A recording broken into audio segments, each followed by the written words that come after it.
Long ago, under a tree, was a knight who had many adventures.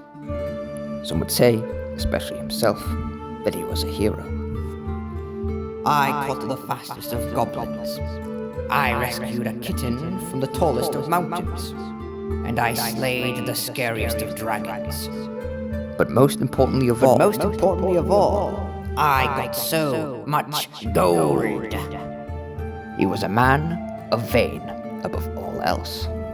I bought the reddest of capes after catching the goblin. I bought the sharpest of swords after rescuing the kitten. And I bought the shiniest of armors after slaying the dragon. The knight loved to talk about himself so much that he would sleep because of it. And thus, he would sleep under a tree to rest himself. But, while he was resting, 3 villagers from the town near the tree would come to wake him up. "Oh, knight! Oh, great and shiny knight!" said the first villager. "We need your help, sir," said the second villager. "Bah, what must it be?" said the knight after he quickly stood up.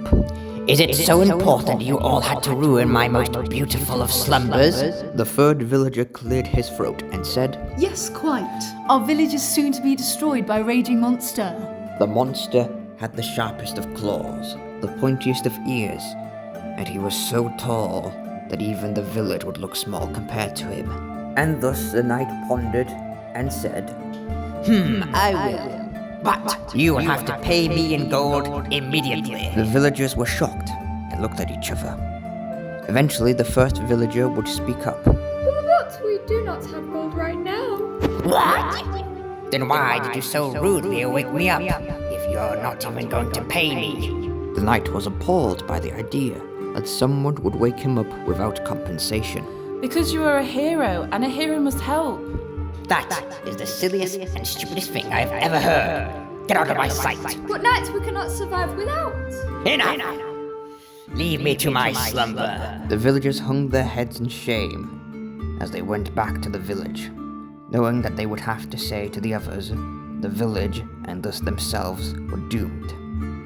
The knight went back to his tree to hopefully fall asleep. When he woke up, he yawned and stretched. But when he opened his eyes... What? How is this even possible? He was as shocked. The village remained. But this time, next to it was the monster, laying in defeat. And on top of it was a villager. A paw slayed the monster? The knight could not fathom the idea of someone would help them out of the kindness of their own heart. Not for money or a prize, but just for the sake of doing good. It's almost like they were a hero.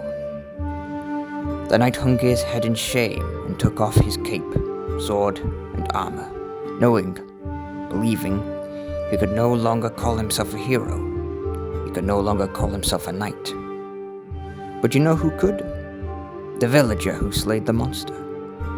And thus he became a hero, not of gold or of vain or even glory, but a hero for the mere good, for the sake of good.